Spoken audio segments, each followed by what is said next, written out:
So today's share, it's starting a series which we started already for two classes because of all the events going on. Rabbi Jay wanted to start a series after Shavuot, but the first day after Shavuot was too soon, so we waited another week. And last week were the big events happening in Israel, so we decided to put off another week. So the last 2 weeks are introductory. Today we're going to start the topic of the second half of Sefer Shemot in more of an organized manner. Now. I'm assuming there's two parts, or there's the second half to Sefer Shemot. What I'm referring to that is the first part of Sefer Shemot, or maybe the first third, is the story of getting out of Egypt till we arrive at Har Sinai. There's getting the Torah, making the covenant at Har Sinai. And then there's the story of the Mishkan and Chet HaEgel. But I'd rather divide, even though it sounds like three or four different subdivisions, I'd like to divide Sefer Shemot into up until we get to Har Sinai, it's getting out of Egypt and traveling to Har Sinai. Once we arrive in Har Sinai, what happens in Har Sinai, which is basically Parsha Yitro Mishpatim, and then the Mishkan, Truma Tetzaveh, the first half of Kedisa, and then Chet Egel, which is the second half of Kedisa, and then building the Mishkan, I'm going to see basically that whole unit from chapters 19 through 40 as one major unit, which is called Mamad Har Sinai, and maybe not by the end of this year today, but within the next week or two, we'll try to understand why. They're a unit, and if I want to sort of make it, I'll take what the Ramban says, his introduction, and adapt it a little bit. He calls the book a Sefer of Geulah. I want to refer to it. The second half of Shemot is about, the first half is about Geulah, redemption, but the purpose of redemption is to become a nation serving God. Remember, Geulah is the third cup. But is the fourth cup. The goal of Geulah is not Geulah itself. Geulah, redemption, enables becoming a nation serving God. And entering a covenant to be God's people is going to be the second of Sefer Shemot. So Har Sinai for sure is that covenant. But then that covenant is broken and reestablished. And part of it being reestablished, and the Mishkan is the symbol of the covenant, is going to be the theme of the second half of Sefer Shemot. And once we understand that, we'll understand a lot of the different, why things might be out of order, why certain laws are in certain places, and what laws basically end up in Sefer Shemot, what laws are in Vayikra, what in Bamidbar, and what laws are in Sefer Dvarim. So that's our introduction, and now we're going to get started. Okay, so I want to start with my source sheet. Okay, today's class number 18 in the series of Sefer Shemot. Also have to clarify, there's been a bit of confusion of I have one major series called How to Study Chumash One Book at a Time, and then each book will be its own sub-series. We did Sefer Breshit, now we're doing Sefer Shemot, and then within Sefer Shemot we had subdivisions. We had the story of the Exodus. Remember how the book is better than the movie. Then we had getting out of Egypt, things before Pesach. Then we had Mamad Har Sinai, and things happening on the way to Har Sinai. And now we're basically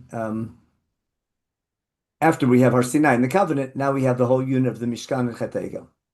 So at the end of chapter 24, our discussion last week and the week before was the conclusion of Mamad Har Sinai, which was Shemot chapter 24. And I just want to review quickly, first in Hebrew, then we'll see this in English Hebrew. In the end of chapter 24, or in chapter 24, there's two parshiot. There's Psukim Aleph to Yud Aleph, which we like to refer to as Brit Nasa Benishma. There's one unit, two distinct parshiot, which might have happened at different times. The first one is when Am Yisrael gathered together, have a national gathering, they have a cookout, they have a zebach, they bring olot and shlamim, there's korbanot, there's eating, there's a celebration, there's a ceremony. Moshe reads out the terms of the covenant in public. The people answer, Nasa Benishma. Moshe sprinkles the blood on the people. A leadership grows up to receive the covenant. We'll see this all in detail. But that's one unit that stands alone, because according to most commentators, especially according to Chazal, this whole story happened before we received the Torah, and we discussed that a little bit in the previous year. It could be it happened after we received the Torah. That was Ramban Shita, keeping things in order. But the fact that it could be understood as an event that happened earlier and placed as a postscript to Har Sinai, for sure makes it a separate unit with a separate topic. But it's basically accepting the Brit, and what we like to say is the famous line, chapter 24, verse 7, which we'd like to call 24/7, is when Am Yisrael say Nasa v'Nishma, and ever since kindergarten, we learned that we were all there at Har Sinai because of this pasuk. Now, the second section in Perach Daled is the key to the second of Sefer Shemot, where Moshe goes up for the first 40 days. At the end of the chapter, Moshe is on the mountain for 40 days and 40 nights. We know there's 3 sets of 40 days at Har Sinai. This is the first set of 40 days when Moshe goes up to get many laws. We'll have to see which laws he goes up to receive. So we're going to read this in detail soon, but I'll read the first line. God tells Moshe, come up the mountain and be there.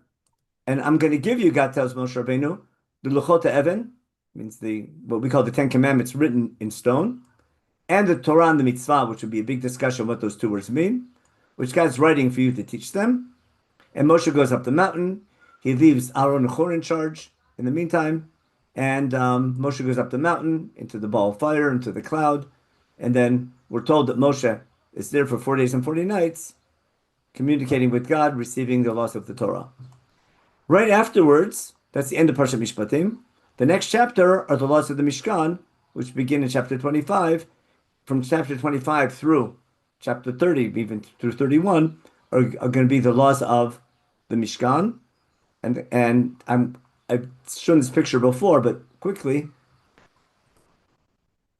this is exactly what I talked about in the introduction a minute ago. Bamad Har Sinai was this unit. Let me draw better. I'm sorry. This unit was Yitro Mishpatim, which ended in chapter 24 we just read here. Moshe goes up here for 40 days and 40 nights. If I keep Chumash in order, he goes up to get the laws of the Mishkan. While Am Yisrael is getting the laws of the Mishkan, just by chance, Am Yisrael at back of the mountain is doing the sin of the golden calf. When Moshe comes down, he has to break the golden calf, renegotiate a new covenant, and then when that whole incident is over and we get the second Luchot, then we build the Mishkan over there. That's the classic way. That's if I keep Chumash in order. If I follow Chazal, Moshe goes up to Har Sinai to receive the entire Torah, except the Mishkan. While he's up on Har Sinai, the sin of the golden calf happens. Because of the sin of the golden calf, and we have a new covenant. Because of the new covenant, we need to build a Mishkan. And after we get the commandment to build a Mishkan, then we build it. And for a change, Chumash is out of order, and we have to explain why Chumash is out of order. If this unit of building the Mishkan is out of order, we have to understand why Chumash wrote it out of order. That was Marty's question before the shir began. Okay, so that's just setting the stage. What we're going to do now, I'm just going to review briefly. I'm going to review briefly the psukim that lead this, what happened here, just to make sure we remember it, because we're going to need what happened to understand what's going to happen later with the Mishkan. But we're going to focus today on these psukim when Moshe goes up for the first 40 days and 40 nights to understand what to expect that what would happen. And that's going to set the stage not only for the rest of Sefer Shemot, for the rest of Chumash. Okay, so now I did nice English and Hebrew. Just a quick review. We're in chapter 24, verse 3. Moshe comes, I'll follow both options. According to Chazal, Moshe comes down and tells the people the terms of the covenant and the laws for Mamad Har Sinai. According to Ramban, the words of God of Parshat Mishpatim and the laws of Parshat Mishpatim and all the instructions, whatever that might be. The people heard this and said, everything God said we're going to keep and do. Moshe writes down the words of God in an official document. He gets up in the morning, he builds a mizbech, he builds an altar at the bottom of the mountain, and 12 monuments representing the 12 tribes. And the people offer olot, burnt offerings, and shlamim, which is offerings that people eat, basically a fleisha kiddush, what we called, and from the best animals from parim. Moshe takes the blood, puts them, stores them in big containers called aganot, big basins. Then Moshe reads that Sefer Abrit that he wrote down in Pasuk Daled. And the people hear what he says, and the people answer everything God said, Naseh v'nishma, we'll do and we'll keep, we'll listen and we'll keep, etc. Moshe then sprinkles the blood on all the people and said, this covenant is being established now through the sprinkling of this blood. The blood's symbolic of entering a covenant. And then accepting the covenant on behalf of the people, Moshe, Aaron, Nadav, and the 70 elders go up the mountain, and they have this vision or some way of seeing God, which is the brightest thing you could possibly see. And it seems it was fine. Nothing happened to them. They ate, they drank. Did they do the right thing or the wrong thing? That's a whole big argument we discussed briefly last week, whether it's something good or bad. Not our topic today. That's just a review of what happened till now. And again, according to Chazal, this whole story happened much earlier. But according to Chazal, Pasuk Yud for sure is after Mamad Har Sinai, after everything is over. And here's what's key. Pasuk Yud now we begin the focus of this year. V'yomer Shem Moshe, God tells Moshe, Alei Elai Hara. We just received what we call the Ten Commandments and Parshat Mishpatim. We had a covenant, we had a whole ceremony, the nation's in on it. We should be going to Israel. Instead, God tells Moshe, come up the mountain and be there, Ve'yesham, and I'm going to give you Luchot Even, which are the tablets which were from the ones he's going to break and 40 days later, and the Torah and the mitzvah. And what the word Torah is referring to and the mitzvah is confusing because it says, Asher katavti lorotam, God said Moshe Rabbeinu, I'm going to give you the tablets and the Torah and the mitzvah, which I'm writing for you to teach them. I'll return to this pasuk in a minute. Moshe goes up and leaves Yeshua, together with Yeshua, his helper, and he puts the elders, he puts Aaron and Hur in charge together with the elders. And if there's any big question, Aaron and Hur are in charge. Moshe goes up the mountain's covered by a cloud. Kvod Hashem, God's glory, rests on Har Sinai. We'll return to these psukim later on. In the eyes of the people, they see this burning fire on Mount Sinai. And Moshe comes into the Anan, into the cloud. Moshe goes up the mountain for 40 days and 40 nights. Now, that's we're all familiar with. Let's go back to Pasuk Yud Bet, and we'll discuss this. Moshe goes up to get three things: Luchot Eved, the Torah, and the Mitzvah. Now, before we talk about what each word means, logically, pretend you never read Chumash. What should happen on the first 40 days? Forget the amount of days, but Moshe received, we entered a covenant. We received a small set of laws on Parshat Mishpatim. Why? What's the logical reason why Moshe is going up the mountain to get more laws? Can someone just suggest a nice, simple reason? When you study Chumash, always ask yourself what should be happening. So what logically should happen next? Anybody? Hashem is explaining what the minutia of the laws, all the different. In other words, assuming I need more laws, assuming that Parshat Mishpatim is not enough to become a nation, there's more laws we need to become God's people. I can have an idea. I have a concept. I have this startup. I want a nation representing God. And this was something God promised our ancestors way back. How to take a nation of slaves and turn them into a nation that we eternally be serving God. How to set up a nation. What laws will guide their behavior. I need a guidebook or instruction book for how to become that nation. And therefore, it makes sense that there's a need for more laws. But if Moshe is there for 40 days, how many laws should he receive? But maybe Parashat Mishpatim was later. Maybe that's what he was, if you put everything not in order, could it be that Parashat Mishpatim is what he was supposed, because those are kind of civic laws.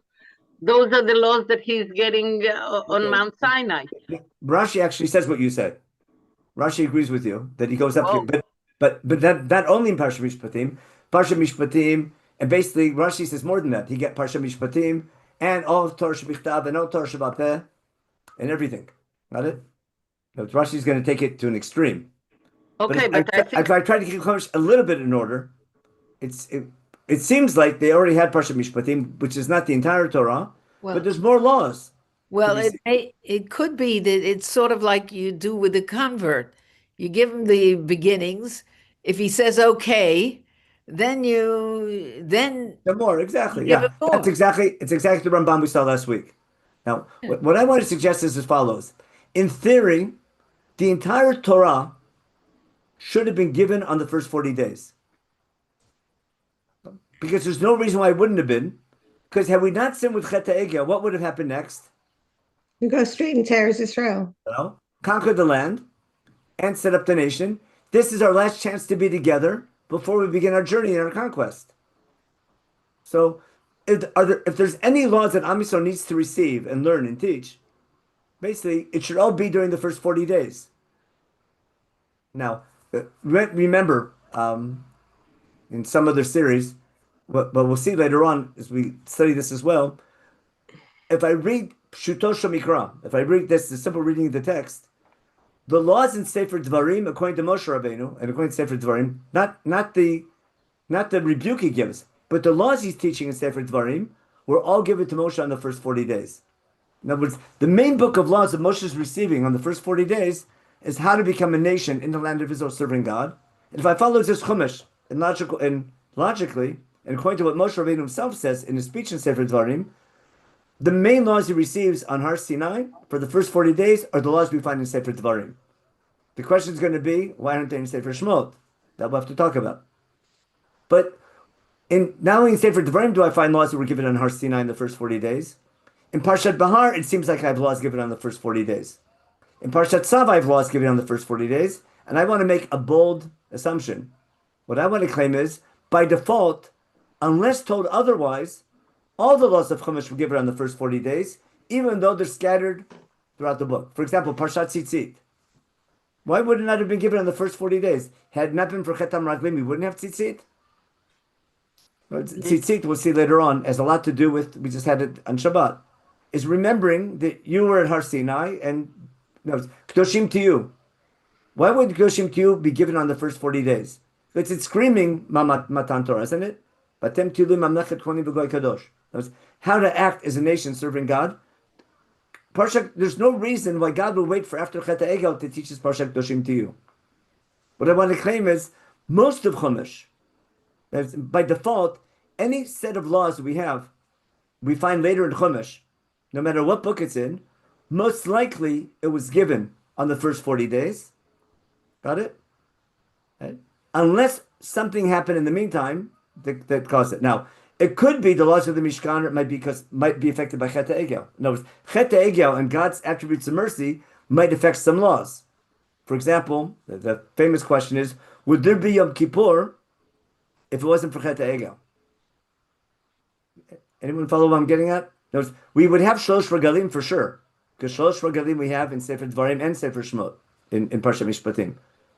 But would I have Yom Kippur if it had not been for the sin of the golden calf and God's attributes of mercy? In other words, anytime I find a law that relates to kapara or atonement, is it a result of the second luchot and a new relationship with God, or is that part of God's original plan?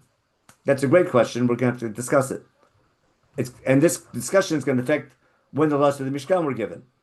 But what I want to do in this series, I want to make one basic assumption, a logical one, I think, is that by default, any law in Chumash that I'm going to find later on, it should have been given on the first 40 days, unless I have a good reason why it wasn't. What was going on the 7 days? Why did Moshe sit there for 7 days, and then get called up? And which is the 40 days? Are those 7 days part of the 40 days or outside of it? So that's a machloket. Some Parshim say the 7 days are the 6 days we are Har Sinai. It's from Aleph Sivan to Zayin Sivan. That's one approach. The other approach is of the first 7 days or 33 days, he's waiting in anticipation. What do you call it? Like the week before a wedding kind of thing. You're waiting. It's the 7 days. There's the thing of 7 days of preparation that comes up a lot. But that's the machloket among the commentators. What's he doing for 7 days? It's why do you have to take? Why do you have to wait a half hour before davening? It's before you encounter God. We're waiting for an invitation. But can you figure it out from the calendar, the days? Because we know there is no calendar. Well, the next date in Chumash, okay, to everyone's surprise, after the beginning of the month of Sivan, right? We know we arrived at Har Sinai in the beginning of Sivan. There's no exact date, with the day of the month and the month, until, anyone know till when? Well, they put up the Mishkan. Exactly, till Rosh Chodesh Nisan. We have Rosh Chodesh Nisan, we have a date. For 10 months, Now, we can make a lot of logical assumptions because we have 3 sets of 40 days. We have 40 days of Moshe's up and 40 days of prayer and 40 days for the second Luchot. So I have to fit that in. Assuming Yom Kippur, they came down the last time. But how long it took in between? What happened in between? That's a good. No, so we're going to make logical assumptions, but recorded dates. The next recorded date is Rosh Chodesh Nisan. So the rabbis fit everything into that. After that, the next recorded date is going to be the 20th. It'll be Pesach Rishon and Pesach Sheni, and then the 20th of Iyar when they leave Har Sinai. Okay, now after Moshe, after the Chet HaEgel, and Moshe went up to daven. Was that the second time he went up, or was that the third time he went up? That's a machloket. Okay, so that's the that's Parshat Ekev.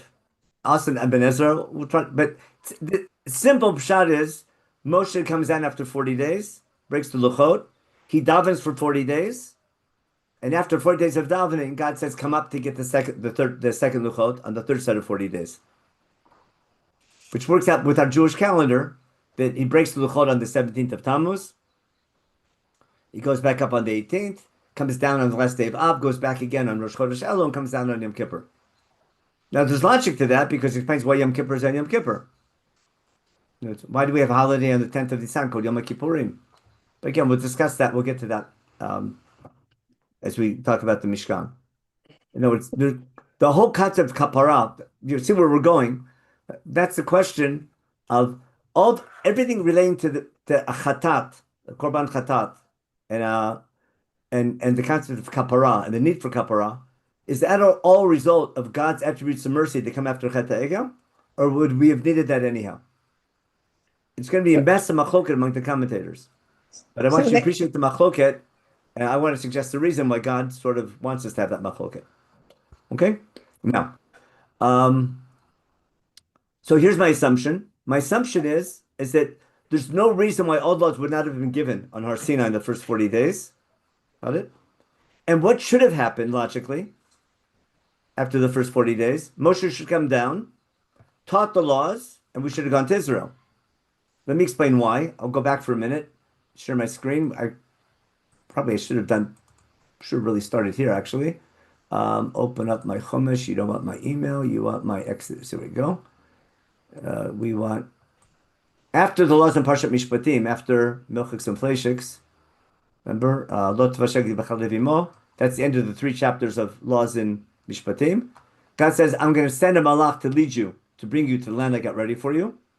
God told Moshe Rabbeinu, on the same day as Matan Torah, if I keep Chumash in order, at the end of Parshat Mishpatim, I'm sending a malach to lead you to the land of Israel.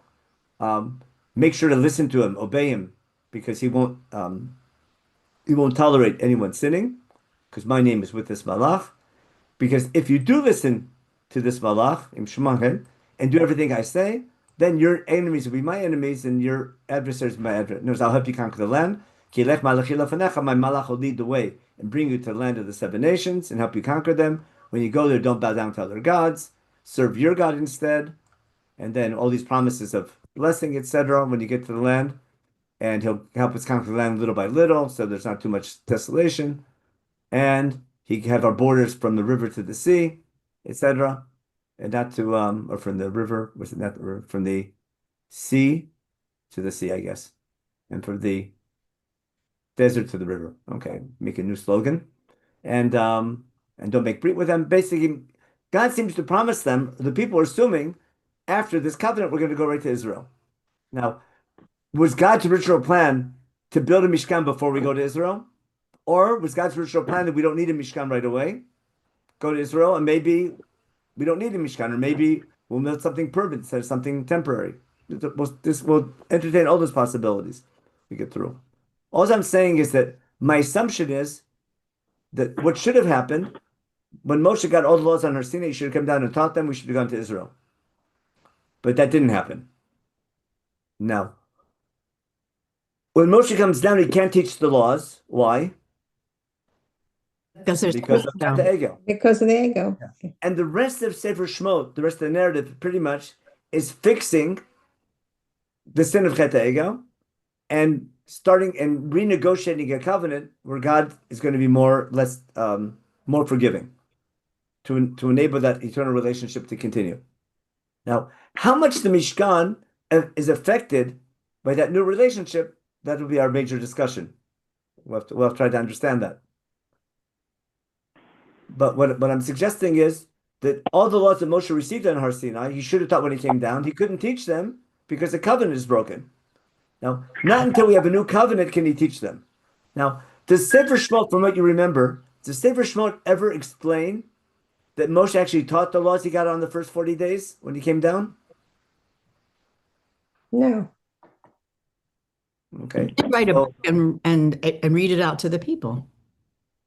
Yeah, so I call this what I call Shishi Shvi, like Shvi syndrome.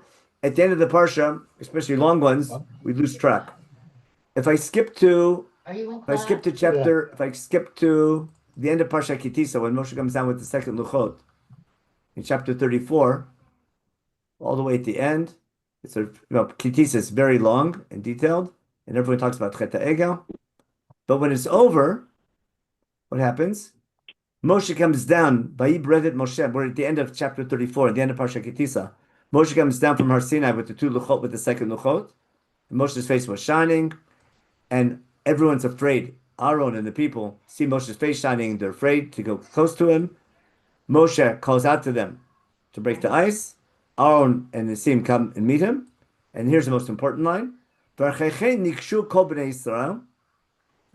Then after they broke the ice and everyone came and meet Moshe, what does Moshe do? What does Sefer Shemot tell us? When Moshe came down with the second Luchot on Har Sinai, what did he teach the people? He commanded the people everything they got told him on Har Sinai, which would include what?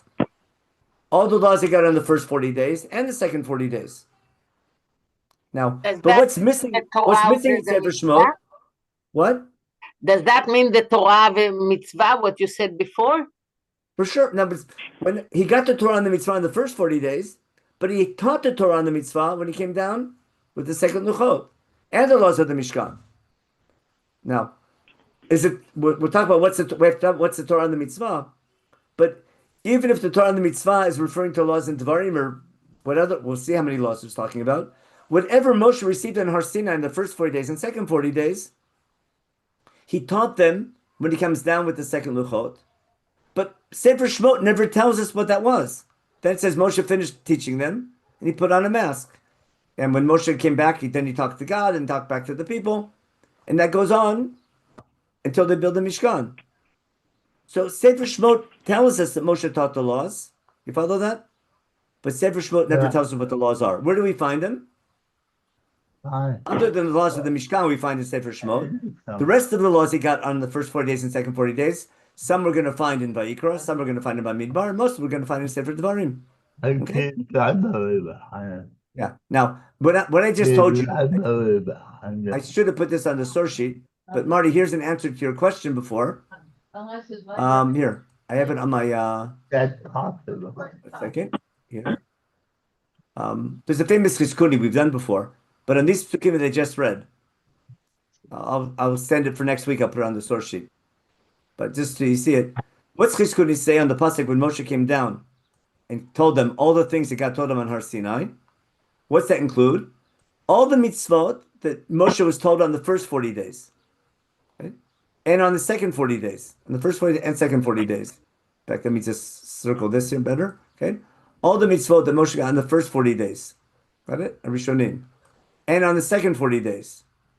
And not only that, he says, all the mitzvot that Am Yisrael received, they started receiving them in Rosh Chodesh Sisan, in Parshat HaChodesh, back in Shemot chapter 12.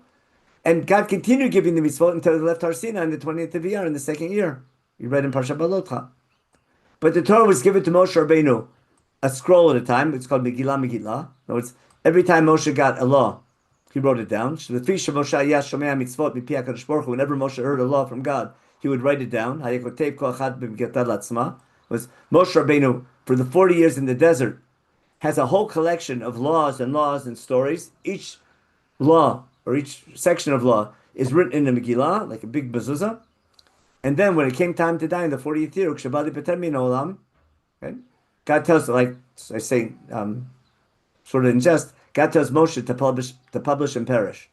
Basically, it's time to take everything you wrote down, publish it, and then it's time to die. But when Moshe writes it all down, and that was Marty's question in the beginning, in what order does he write all the laws he received? He doesn't put them in chronological order and topical order. He organizes into 5 different books, what he calls Sefer Torah, and he puts all the parshiot reflect the different Megillot, right? Like we have to this day, based on what principle?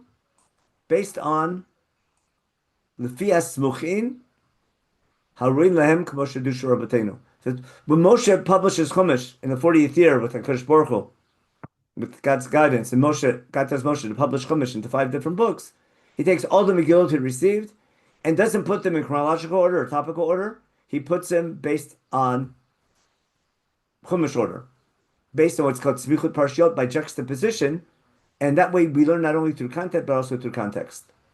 Now, this understanding of Chizkuni, which is based on Tosfot and Megillah and Daf Samach Amid Bet, is going to be the key to understanding why Chumash is out of order. The basic assumption of Chazal is Chumash is not in chronological order, but there's logic to the order, but it's order that you have to study, try to figure out what the order should have been, notice it's out of order, and try to figure out why did Chumash move Parshiot around. And that's what all the Parshanim do. And that's what we're going to do in our class as well. But the reason I'm spending so much time on this is because this understanding of what happened in Har Sinai is the key to understanding how to interpret Chumash.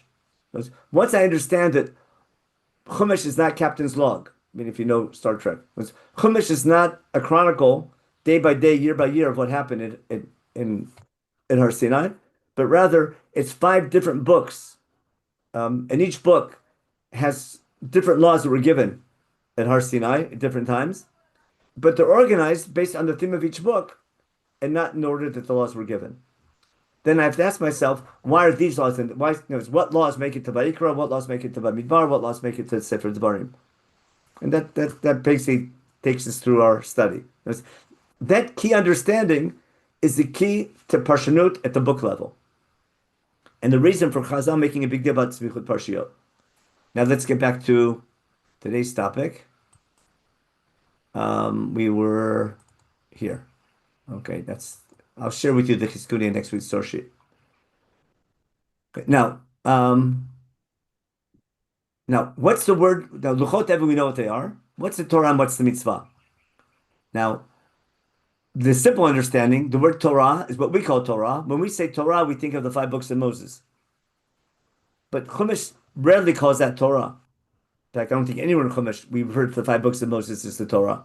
In our jargon, we refer to it as Torah. In our custom, when we do Hagbah, we say a pasuk that says V'zot HaTorah, which in Pshat is referring to laws in Sefer Devarim, but we'll get there. It's not today, then we'll see that next week. But it can't be the entire Torah because there's also the mitzvah. The biggest problem is, it says, Luchot Even, the Torah and the mitzvah, asher katavti lahorotam, which means, who wrote these? Who wrote the Luchot Even and the Torah and the mitzvah? Hashem. Hashem wrote them. And according to Chumash, what laws did God write? Sarsa Dibros. Just the 10 Commandments. So we'll see in a minute, Ibn Ezra claims, this is only the 10 Commandments. And therefore, Luchot Even are what the laws are written on, but the laws on the 10 Commandments have 2 different categories. There's the Torah and the Mitzvah. And we have to see which laws in the Commandments is the Torah and which is the Mitzvah. Now, Ramban will disagree, we'll see. But when you read this pasuk, I'll review again what makes it complicated. If I just follow the simple Hebrew, Moshe is going up to get 3 things: Luchot Even, the Torah, and the Mitzvah. But the last phrase, which God says, which I'm writing for you to instruct them, it sounds like whatever God is writing is the Torah and the Mitzvah. And the only thing that God wrote explicitly is the Luchot Even. And therefore, the Luchot Even are the 10 Commandments. And therefore, the 10 Commandments have 2 categories, Torah and Mitzvah, and we have to then associate which of the 10 Commandments is Torah and which one's Mitzvah. Again? Okay, now. Yeah, I'll show you wait a second. Let me do a quick pause here. I will have the Parshanim in a second. Can you mute it? Okay, I've solved the mute, and now we'll go back to my share. Here we are. Okay, now, Let's first again the psukim. Moshe goes up the mountain. We'll return to these psukim when we get to the story of Chet Egel. And Moshe goes up the mountain. He's there for 40 days and 40 nights. What follows in Chumash are 6 chapters that are exclusively about the Mishkan. And therefore, the most logical explanation is what does Moshe receive on the first 40 days? The lot, what we see is what we get are the lots of the Mishkan. So just a review of the units. Remember, we had Mamad Har Sinai chapters 19 to 24. We had this last week. Then we have the commandment to build the Mishkan. And then we have the story of Chet Egel, and then building the Mishkan, the 4 boxes we saw before. And therefore, if I just keep Chumash in order, what's Moshe go to get? Moshe goes up to get here. Moshe goes up to get, for 40 days, he goes up to get the Mishkan. Now, I'll try and explain why. Is that my next source? Yeah. Is there something in the laws of the Mishkan that can be referred to as a mitzvah, as a commandment? Are there any, in the section of laws of building the Mishkan, are there any commandments? To make the chatzor. So, I mean, there are plenty of them. Yeah. How would you say to do something in Hebrew? Asot. So now, I want to share with you a chumash. I'll use a different chumash now. I'll use this chumash. Here we go. But we want Sefer Shemot. And we want it by Parshiot, okay? If I look at Parshat Truma, if I go to Perek Chafei, what's the first commandment? Remember? V'asu li mikdash, v'shachanti b'tocham. That's the header. And then, v'asu aron. That's a commandment, isn't it? To the nation. V'asita shulchan. The next parshiah. V'asita menorah. Got it? Those are all commandments, aren't they? And here. Okay. And then it says, Urei v'aseh. God tells Moshe Rabbeinu, look and do in the shape, in the form, Asher atam moreh bar, the one I'm showing you in the mountain. I'm giving you instructions. I'm showing you how to do it. So we have a commandment and instructions. Instructions in Hebrew is Horot or Torah. Perek Havav, Bet Mishkan Ta'aseh, that's a commandment. And then Vasita Takrashim, another commandment. And then Vasita Parochet, another commandment. And we get to Perek Hav Zayin, wow. Vasita Bigdei Kodesh L'Aron Achicha, remember? I skipped. Vasita Tamizbech, another commandment. Vasita Tachatzer LaMishkan, another commandment. And then we have a commandment to command the people to bring Shem and Zayit. And then we have all the commandment to make Bigdei Kodesh L'Aron Achicha, another commandment. And then Vasuat Ephod, another commandment. Vasita Mishbetzet, Vasita Choshe Mishpat. You catching on? You're trying to fit it into a mitzvah. That's what you're saying. It's boy, what a commandment, isn't it? Could it be just instruction? And basically, you're going through a circular argument to say that okay, I have to fit it into a mitzvah. So every time it says vasita, I'll make it a commandment. But it could be just instructions. It could, yeah, no, but instructions. These 6 chapters include commandments left and right. There's tons of commandments, and these commandments include instructions. And they're horot. And therefore, I'm not saying we're not going to reach. I'm entertaining a possibility that if I call it what you see is what you get. If I keep Chumash in order, and the only thing Moshe goes up to get on the first 40 days is what Chumash says he gets, which are the laws of the Mishkan, then I have to associate the Torah and the Mitzvah with the laws of the Mishkan. Now, I don't know. It doesn't make sense. No one's going to say that because of what we read later in Sefer Dvarim. But I'm saying logically, if I just keep Sefer Shemot in order, but what follows when Moshe goes up for 40 days, the only laws the Chumash records are the laws of the Mishkan, which includes many instructions of how to build the Mishkan, Hora'ot, right? As well as many commandments to build it. And the main thing in the Mishkan is the place to keep the Luchot, because what's at the center of the Mishkan? The Aron, and you put in the Aron the Luchot Evan. Let's go back real quick just to show you this. Right in the beginning, in Perek Chafei, the first thing we do, we make an Aron, and after we have the Aron, the kapor al Aron milamala, ve'el ha'aron titena ta'idut asher tene lecha. So if I'm going to get Luchot Evan, they come together with the housing that's going to store them. So I'm saying if I just keep Chumash in order, if I just leave Chumash alone, it makes perfect sense. That's all. But no one's going to say that. Ramban's going to sort of allude to it, but the reason they don't say that is because of what happens later in Chumash, because of what we find in Sefer Devarim. That's all. There is a vav in front of v'hatorah v'hamitzvah. Exactly. That's why. And therefore, the luchot ha'even can't be the Torah and the mitzvah. They're separate things. The luchot ha'even, as you say, are the commandments of instructions of how to build the Mishkan, and the Torah and mitzvah has to be the separate things. Now, in light of that, let's see what the Parshanim say about this.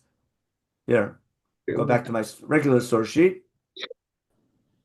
And what did what's Rashi? That's right, the next source. What's Rashi say? This is it's Pesach Bes after Matan Torah, okay? Alei etc. And that's the first 40 days. Ed Luchot Even, I'll make this bigger because it's in Hebrew. Here we go. Ed Luchot Even, Vatorah B'Mitzvah Asher Katafti, B'tocham Lohorotam. He says like this, okay? Kol sheish ma'ot u'shlosh mitzvot b'chlal aseret dibrotim. What's Rashi claiming? Moshe goes up to get the entire Torah, all Taryag, all 613, but the 613 mitzvot I can attribute, or I can associate each of the 613 within the framework of the Ten Commandments. So even though what's written on the Luchot Even is only the Ten Commandments, but the Torah and the mitzvah that comes with it, which is the entire Torah, fits into the framework of the Ten Commandments. See what Rashi's saying? Because Rashi's dealing with the problem that we ask, how can he say Asher Katafti, which is referring to Luchot Even? How can he say that God's writing, but it's the entire Torah? So he says the entire Torah is encapsulated within the Ten Commandments. So Rashi ignores the vav. Yeah, because it makes sense. Because Rashi learned in kindergarten, like we all did, that the entire Torah was given on Har Sinai. All together. With the crowns and everything. So we'll see. Now, Ramban, look what Ramban does. Okay? Ramban says, first he's going to quote Ibn Ezra. I should really jump to Ibn Ezra first. He'll quote him. Okay? What's the Torah v'mitzvah? It says, Yesh omrim, Torah shebichtav v'mitzvah is the Mishnah or Torah shebapeh. Got it? That's Chazal. He gives them respect. He respectfully quotes Chazal that the Torah is the Torah shebichtav, the Torah, and the mitzvah is Torah shebapeh, or at least the Mishnah. Okay, and he disagrees. But nachon ki al haluchot levadam yidaber. It's only talking about the luchot v'araya gemura asher katafti. You see how Ibn Ezra reads it? He would like to say it's everything, but he can't say it because asher katafti. Vashem lo katav Torah, rak Moshe katva al pi Hashem. See, by the way, if you want a source that God didn't write the Torah, Ibn Ezra says it, but that's not what he means. He means Hashem gave the Torah, but Moshe wrote it down. He's saying the only thing that God wrote down are the luchot, but God gave Moshe the Torah, and Moshe wrote it down. So don't misread Ibn Ezra. Now, but Ibn Ezra is saying this pasuk has to be referring only to the Ten Commandments, because if he would like to follow Chazal, but he can't because he's following the grammar. Now, your point is good. The extra vav would sort of support what Chazal are saying. Okay, and the Gaon, he quotes the what's it called? Rav Sadia Gaon, Asher Katapti Dabekim Luchot Even. We'll see this in Ramban also. Asher Katapti is not going on everything. Only I'll show you how to read the pasuk in a minute. Luchot Even, okay, Lo al Torah v'mitzvah. Ki Hashem lo katav rak aseret hadvarim. He's going to read the pasuk like this. He's going to read. I'll just do it over here for a second. I'll use my arrows for a second. Wrong one here. How does he read the pasuk? He reads the pasuk like this. He reads, and we'll see this in Ramban in a minute. He says, "I'm going to give you luchot even asher katafti." Got it? V'ator v'mitzvah lohoratam. He's going to write the pasuk. I'm going to give luchot even, which I wrote, which I'm writing, and the Torah mitzvah, which you have to teach them. So now we'll see this. We'll see this in second, and we'll see this now in the Ramban. We'll see the Ramban inside. That's how he's going to solve the problem. This Ramban and Har Sinai is just awesome. Now, what's Ramban say? Okay, Shitakei bahar ad kiten alav luchot ha'even v'torah mitzvah. God said Moshe Rabbeinu, stay there until I give you the luchot ha'even and the Torah and the mitzvah. That's to explain the extra vav. Why? No, it's getting three different things. I'm going to give you luchot ha'even and the instructions and the commandments to go with it. Okay. Vasher katafti yachzor ala luchot. See what he's saying? The phrase Asher katafti is not referring to all three, only the first one. Ulhorotam ala Torah v'mitzvah. You see what Ramban's saying? That's the arrows I showed you. Beautiful Ramban. Okay. Bishura katuv, he has to explain. Ve'etna lechat luchot ha'even asher katafti, v'torah v'mitzvah ulhorotam. Then he says, what's this referring to? Ramban himself would say, this is referring to what Moshe receives in Sefer Devarim. Okay, where in the story he says, "Vadaber lecha." God tells, Moshe tells the people in the 40th year before he teaches the laws that you all got scared and begged Moshe to be the middleman. And God tells Moshe, "You come up the mountain, and I'm going to tell you the mitzvah and the chukim mishpatim, okay, which you have to teach them. And the ha-mitzvah in Sefer Devarim will be the mitzvah, and we'll see the chukim mishpatim will be the Torah. We'll prove that later on if we have time today. If not, we'll see it later on." Then he quotes Ebenezer and disagrees. What's the Torah? The first two dibrot, and the mitzvah is the last 8. Ramban's explanation of Asher Katavti, applying it out of context, is applying his principle of Ein Mukdam Umuchar in a single verse. He won't do it for Chumash, but do it for a pasuk. What they said. Yeah. But listen, Ramban quite often says Chumash out of order when he's put in a corner. For example, when it says Am Yisrael ate the man for 40 years in the desert, he's not going to say that pasuk was written in Parsha B'Shalach. There's a lot of times when Chumash has to be out of order. So Ramban doesn't always keep it in order. His default, I keep it in order unless I'm forced to say otherwise. And here he's forced to say otherwise because otherwise the pasuk doesn't make sense. And that's what he's doing here. Okay, and that's the Ebenezer we saw. Now, so I'll just review. Why does it make sense that the Torah Mitzvah refers to the Mishkan? Because if you look at the whole unit from chapters 25 through 30, it's one big dibor that God told Moshe Rabbeinu, and each parsha begins with the commandment to do, pasita. And this unit includes instructions of how to build the Mishkan. Maybe that's the Torah. Okay? And that's the only unit that we find following the introduction before Moshe comes down with the Luchot. So that's why I could entertain Torah Mitzvah referring to what we see is what we get. What's amazing if I follow Chazal, which is pretty much, we'll try to explain why they're right. If I follow what happens, where are we? Annotate. If I follow what happens, the most amazing thing happens. If I follow Chumash, the way Chazal understand, Moshe goes up here for 40 days and 40 nights. What doesn't he receive? Right? The only thing Chumash records is what he doesn't receive. What does he receive? Everything else. In other words, what does Chumash record in the story of Moshe going for the first 40 days? All the laws that he didn't get yet in the first 40 days. The laws he gets in the second 40 days. And what doesn't it record? It doesn't record the laws he got on the first 40 days. Which sounds like almost crazy, but we're going to prove why that's right. It'll take a couple weeks to try to explain why Dafket makes sense, what Chazal say. But if you assume the Chumash wasn't written in chronological order, I can entertain that possibility. But again, if I follow Chazal, and we'll try to support we'll try to prove why they're right. The only thing Chumash records after Moshe goes up for the first 40 days are the laws he didn't get on the first 40 days. And the laws he did get are not recorded. But they're recorded in the rest of Chumash. And I can prove it by reading the rest of Chumash. Okay, so we'll stop this share and we'll clear the drawings and we'll go back now.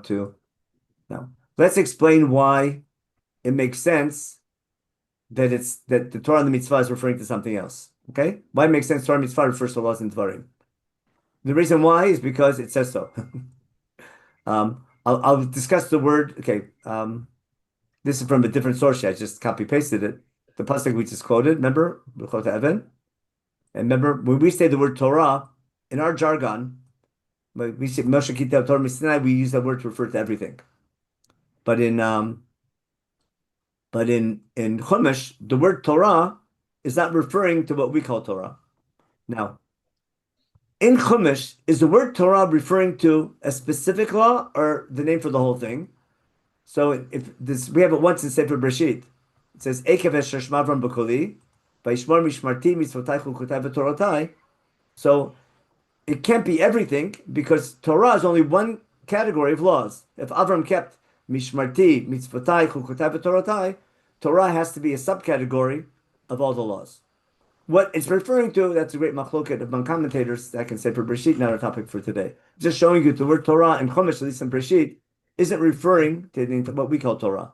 Of course, what do Chazal say? Torah is Torah Shebiktav and Torah Shabbat. But then that's midrashic. Now, in Sefer Shemot, Vayikram Bamidbar, notice, until we get to Sefer Dvarim, the word Torah is used over and over again, never in the context of the entire Torah, rather always in the context of a specific procedural law. For example, in Zot Chukat HaPasach, it's how to bring Korban Pesach. Remember, Kol Ben Nechar Yitlo Kabo, and what happened in one house, and don't break any bones in it. The procedure, the instructions for bringing Pesach, Sebach Pesach, the same procedure applies for the Ezrach and the Ger. Okay? And then all through Sefer Vayikra, Tzavet Aron Ben Avnemor, Zot Torah Olah. Here's the procedure for how to bring a Korban Olah. And we have all the laws in Parshat Tzav, and we have a summary. This is the procedure for how to bring an Olah. Remember, for the Kohanim, how the Kohen brings the Mincha, how the Kohen brings the Chatat and Nasham, etc. And then we have the procedure for how Betzorah becomes Tahor. And then we have and the Para Aduma. It's exactly Zot Torah for there's a Zot Torah Ladam Kimoto, the whole procedure for how to get rid of Tumat Med. There's Torah Nazir, there's Torah Kinaot for a Sotah, Torah Nazir. Basically, up until Sefer Dvarim, the word Torah is always referring to a procedural set of laws towards the goal, which means instructions. Now, all of a sudden in Sefer Dvarim, that we did these psukim when Moshe goes up for the first 40 days. Okay, I'm sorry, I did have the Chizkuni. My mistake. Okay, my apology. The Chizkuni I quoted, I only had it here in English. But the Chizkuni we studied beforehand is right here, nice in English. I think it's my translation, so it might be wrong. But Moshe commanded people, everything got told him. This is what we said before in the Chizkuni, and the Psukim in Dvarim, where Y Chumash is basically in topical order and not in and not even sometimes not in logical order, but you learn through context and not just content. Okay, now, so you can refer to the Chizkuni, you have it here in English. Now, in Sefer Dvarim, we're not going to do a shir now in Sefer Dvarim, but take my word for it. There's a speech in Sefer Dvarim begins in chapter 5 and ends in chapter 26. The introduction to the speech of Sefer Dvarim says follows: B'zot HaTorah asher sam Moshe difnei bnei Yisrael. What's coming up in the speech from chapters 5 to 26 is the Torah which Moshe taught bnei Yisrael when they left Egypt, which includes Edot, Chukim, and Mishpatim, which Moshe first got when he left Egypt, and he teaches again now in the 40th year. Now, so pay attention, the Torah has Chukim and Mishpatim, we'll see in a minute, includes them, and when the speech is over, Moshe says, I teach you this day all these Chukim and Mishpatim, basically the laws, the speech from chapter 12 to 26 are the Chukim Mishpatim, but at the conclusion of the speech, after the speech is over, there's a commandment to take all the laws that Moshe just taught the people in chapters 5 to 26 and set up big stones and plaster them to write on them on Harival, and write on the stones on Harival, Kod Divrei Torah Zot Bavracha. Right? Write down the laws of Sefer Devarim, this Torah, as you pass by, and you write on the stones at Kod Divrei Torah Zot. And later the king, back in chapter 17, the king has a commandment to write the laws of Sefer Devarim, at Mishneh Torah, on the Sefer. And in Hakel we read all the words of the Torah, which Chazal understand the Masechet Sota is referring to the Moshe speech in Sefer Devarim. Now, why would that be called that way? I should have brought a different pasuk here. Let me show you here. In Sefer Devarim, in the introduction, we'll see this in English Hebrew in a minute. Moshe is telling the people in the introduction to the laws in chapter 4, I'm teaching you Chukim Shpatim, which God commanded me to teach you, and make sure to keep them. It's your wisdom in the eyes of the nations. Okay? It says, Umi goy gadol, asher lo chukim shpatim tzadikim. Where do we find a nation with these chukim shpatim, which are just and upright? kachol Torah zot. So we see in this pasuk in chapter 4 that the chukim mishpatim can be called a Torah. So let me just go back and share another screen, and we'll end the share with this. What I want to show you, there's a very good reason why the laws in Devarim will be referred to as the Torah and the mitzvah. I'll explain why. Let's share the screen, and then we'll get to the source sheet. Where are we? Share screen. Here we are. I'll go nice English Hebrew. Make life easy for us. We have pictures over here, and we want Devarim. Okay.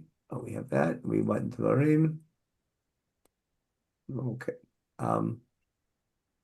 Again, in chapter 4, Moshe tells the people in the introduction, Vatei Yisrael, listen to Chukim Mishpatim, what I'm teaching you to keep when you come in the land, to be worthy of conquering the land, etc. Don't add, don't take off. And then he says, understand, I'm teaching you today, keeping these Chukim Mishpatim that God gave me to teach you, etc. Make sure to keep them. It's your wisdom in the eyes of the nations. So they'll see this nation keeping these laws, and they'll say, what a great nation this is. Umi goy gadol asher lo chukim umishpatim tzadikim k'chol haTorah azot. Asher anochi noten lefnechem hayom. Therefore, Moshe is saying, the laws I'm teaching you today, these chukim mishpatim, are called a Torah. It's an instruction book. Now, when the chapter's over, and Moshe gives his rebuke, Chumash tells us, after Moshe's speech is over, in verse 44, what's coming up in chapter 5 is the Torah, which Moshe taught Bnei Yisrael, which includes Edot Chukim Mishpatim, which Moshe first taught when we left Egypt. That's in Har Sinai. And now in the 40th year, he teaches it one last time. Now, so that's for sure cannot be the Mishkan if it's Edot Chukim Mishpatim, because for sure it's not referring to the Mishkan, for sure not. Okay. That's why Chazal say the Mishkan is in the second 40 days. Okay. But the laws in Devarim are the laws. There's no law in Devarim which has anything to do with Chet HaEgel. There's no Midat HaRachamim in Sefer Devarim. Why can't you say, I don't understand this pilpul, really, I'm not, why can't you say that the Dvarim, because it relates to when they're going to go into Israel, they got it just before they went into Israel as a... So your question is perfect. Why? Because they were supposed to go to Israel the day after they got the Torah on Har Sinai. The laws in Devarim relate to going into Israel, right. And therefore they were first given to the first generation as they were about to go into Israel, as soon as they accepted the covenant, and everything got held off. But Moshe received the laws. They were said twice? They were said over and over again. It's right. The laws of Dvarim are the laws that need to be repeated. Okay. That's why it's called Mishneh Torah. As long as you ask the question, the laws in Dvarim are an instruction book how to become a Mamlechet Kohanim V'Goy Kadosh. How am I going to fill the goal of Har Sinai to be a nation serving God? I need laws for how a nation serves God. How to set up a nation. I have laws for a king, and laws for a central place of worship, and laws for cities of refuge, and laws for a Supreme Court, and a judicial system, and an economic system, and a social justice system, and who goes to war and how you go to war. Got it? That's an instruction book of how to become a nation serving God. It's the most important book of Chumash because it deals with the theme of a nation serving God, which is the main theme of Har Sinai. Now, there's other laws about individual behavior. There's laws about how to serve, how to use the Mishkan. You'll see how we can explain all the books. But I'm saying at the simplest level, if the laws that Moshe receives on the first 40 days are laws of how to fulfill an instruction book, how to fulfill the goal of Har Sinai to be Mamlechet Kohanim V'Goy Kadosh, that instruction book is going to be called Torah. And what's the mitzvah? The mitzvah is going to be loving God and fearing God. So the Chukim Mishpatim don't begin until chapter 12, Eluchim Mishpatim, but everything beforehand, from chapter 6, from basically from Shemot, here, remember, V'aftat Hashem Elokecha, etc. Parshat Et Chanan and Ekev, basically, ending with the Parshat of Kriyat Shema, the Man Menachem, that says, Kim Shmor Tishmor Kol HaMitzvah Hazot. What's HaMitzvah? Which I'm commanding you, to love God, love God, walk in His ways. The mitzvah is loving God and fearing God, which is the first parsha of Kriyat Shema. That's HaMitzvah. That's the commandment, which is the essence of the brit. That's your attitude. And the Chukim Mishpatim is your Shulchan Aruch. Got it? So what I want to claim is that when Moshe goes up to Har Sinai, first and foremost, he's getting the laws of how to become a nation, how to fulfill the goal of Har Sinai to become a Mamlechet Kohen Kadosh. It includes a commandment. Mitzvah is loving God and fearing God. That's the attitude, and a guidebook of how to set up that nation, the Chukim Mishpatim, which is called the Torah, both Torah. Now, that's the main book of Chumash. Now I have to explain what else is in Chumash. So I have a Mishkan, where we have a Mishkan, how to use the Mishkan, that'll be probably Vayikra. Now, there's laws that maybe belong in Sefer Devarim, like but for some reason they're put into Vayikra.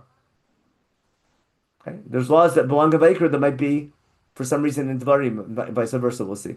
There's laws that are in Bamidbar that belong in Vayikra. But there's laws in Devarim that might belong in Devarim. Most of Chumash, each book primarily has one key topic, but some parshot are moved around for thematic reasons. But if I follow that chizkuni, that's underlying principle. When Moshe writes down the Torah in the 40th year, takes all the Megillot and organizes them for thematic reasons, and I learn message through juxtaposition. I'm taking Chumash, putting it out of order to teach you educational messages. Now, in order to understand that message, the first thing I need to do is study the unit, understand where the unit should have been given chronologically, and ask myself, why is it out of order? So we're gonna try and prove why the laws of the Mishkan really belong after Chet Egel. It will be real easy to prove that. And then we have to ask ourselves, if the laws chronologically belong after Chet Egel, why does Chumash place them before Chet Egel? And juxtapose them to Mamad Har Sinai. Got it? And that will lead us to explain why the Mishkan, it'll get complicated, but by the Mishkan, the idea of the temple, at least the Mishkan, I need an eternal reminder of Har Sinai. Now, what type of Mishkan? Is I'm going to need some temple to remember Mamad Har Sinai. If it's going to be portable or not, that we have to see. Yes, can't the Mishkan laws be a template for the Beis Hamikdash that when Bnei Yisrael gets to Eretz Yisrael? So Hashem knows. We're going to say the opposite, right? The Mikdash was the original plan, and the Mishkan is a temporary Mikdash until we get to Israel. Right. But we wouldn't have needed, had we not seen with Chet Egel, we would not have needed a portable temple. Yeah, but Hashem knows what's going to happen. Chumash disagrees with that. The Rambam disagrees with that. Oh, right. God knows that we'll make our own decisions. Right. Okay. So he knows it, but we still. But he doesn't know what decision we're going to make. We know that. We make that decision. Right. Otherwise, there's no Bechar Chavshi. Right. But when you say God knows what's going to happen, well, I don't know what that means. Because if God knows what's going to happen, how do you There's no Bechar Yeah. How do you know? How do you have Bechar Chavshi? Now, what does it mean that God knows? We're stuck in time. God's above time. Right. So we don't know what time. We can't. It's like explaining time to people, right? Who live in time, right? It's like explaining if someone was born blind. How do you explain sight? Sight exists, but you can't explain to someone who's never seen something, who doesn't have eyesight, who never had eyesight from birth. Yeah. But it exists. The fact that I can't explain it, to understand, doesn't mean it doesn't exist. It's just I can't fathom the idea. Like Olam Haba, the same idea. It exists. You just can't fathom. You can only talk in analogies, but you can't understand the idea. I thought that's an accepted idea that there is Bechira Chashiv, but Hashem has foreknowledge also. So we're supposed to keep it both. What's it mean God having I like to think go ahead. I like to think of that like I'm driving along a highway, and on the other side I see an accident that happened. I know that accident happened.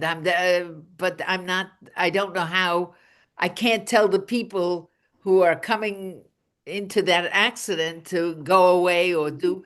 They have to make their own decisions as to what to do. The example I like to give is I give my child, here's $100. Go buy yourself a present.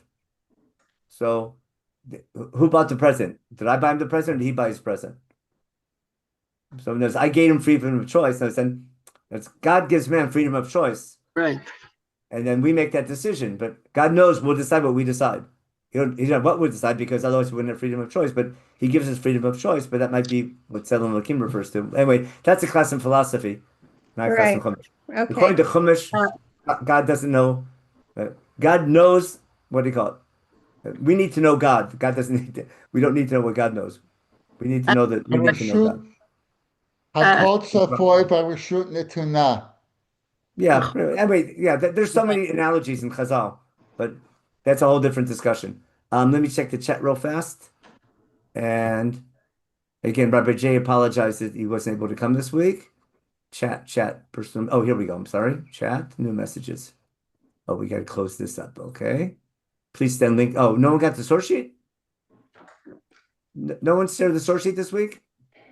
Oh, my best. Maybe I sent it to them too late. Okay, probably Rabbi J was out of okay.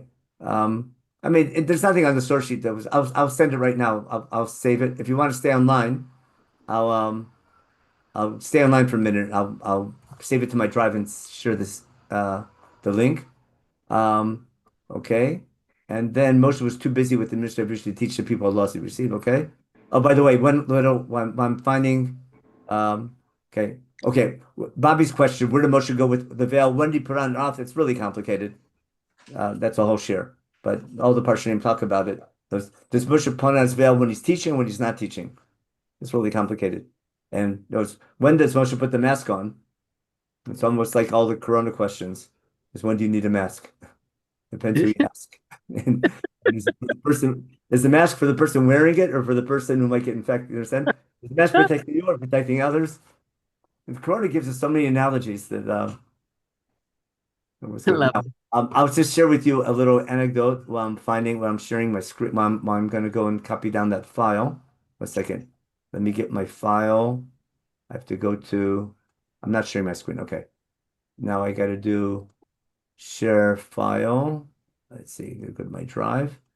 Well, the analogy I like to give: if you ever designed your own house or ever built a house, so you meet with the architect, and you think it should take a day or two to plan the building. And if you ever built something, 40 days with the architect. If the first 40 days is to build a Mishkan, 40 days was really quick.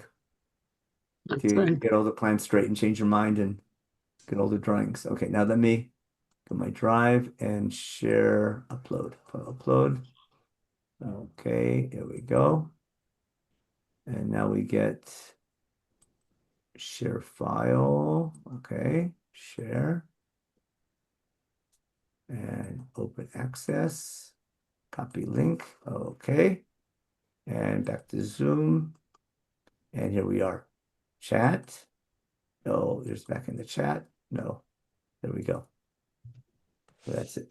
Okay. You get the link? I sent the link now. Yes. It's there. Okay, that's the link.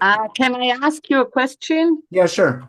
Okay, then I have actually two questions. One is, how could a mitzvah be of, commanding love or attitude, and how do Chazal, or I don't know, the Mefarshim explain that, because it seems to me that how can you command that? I'll give you an example. Maybe if it's, I don't think it's a commandment. It's a let's say a couple is getting married, okay? Yeah. So you talk about the importance of everyone has the responsibilities and this and that and that. But the most important thing in the relationship is love. Got it? Can you command that? It's you're saying when you in a relationship, if your relationship with God can't only be based on reward and punishment. It's got to be based on you have to love your job. And any job, if you're hiring somebody, a teacher, if a teacher doesn't love teaching, just quit before you go crazy. So it's any job you're doing, if you don't love your job, you go nuts. I understand that, but you spend so much time on dividing, the categories of chukim, mitzvot, and Torot, and then it puts under mitzvah, and then you say, no, but it's not a mitzvah. No, it's not mitzvah, it's ha-mitzvah. With the hey-idea, it's a definitive thing. Right? Okay. That's the question. Can you command something like that? But you can. I hear your question. It's the founding principle. But Chumash, that's what Chumash says, okay? That's a question on me. It's a question on Sefer Dvarim. Ha-mitzvah, he says, is to love God, to walk in His ways, and to fear Him, and to cling to Him. That's what Dvarim says. Okay, fine. I don't know. It's hard. I have a difficulty with that. My second question. I'm saying write a letter to the. I remember the line I'd like to use. You write a letter to the editor. Yeah, I know. You keep telling me that. Yeah. you keep saying that, like your premise from the beginning of Sefer Shemot is, how to educate the people and how to take Egypt out of the people.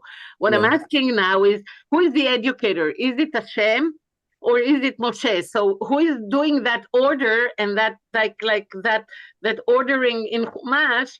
Where would it be the most the best way to educate the people? That's basically what you're saying, like you put the parashot in the best way to educate. So who's doing that? Like whose master plan? You have a staff. You have the head of camp, and you have the head counselors, and you have the staff. You have teaching staff. That's how do you educate? You have to you need a program director. You have a curriculum, and somebody has to write the curriculum. This is like it, right? Yes, it's more like camp more than school. I design activities that are educational, and I have to evaluate after each activity. Did it work? What didn't work? What you have to work on? It's dynamic, but you need leadership. It's the same question in education. How do you educate children? With a curriculum or with good teachers or with, good programming? Both. Yeah. And it's almost everyone will tell you camp has more effect on kids than school. Ivy. Well, because now camp, that's how school's moving to experiential. Like it's called, people learn through experiences. That's life. Okay, anyway, we'll stop here. Okay, thank you. Thank you very much. Alvin for terrific. God did great things, but we have to be worthy that he stays in a good direction. Yeah, Nisim v'neflos. We're living in. Amen. Nisim. Amen. Amen. Okay, thank you so much. Thank you. Bye.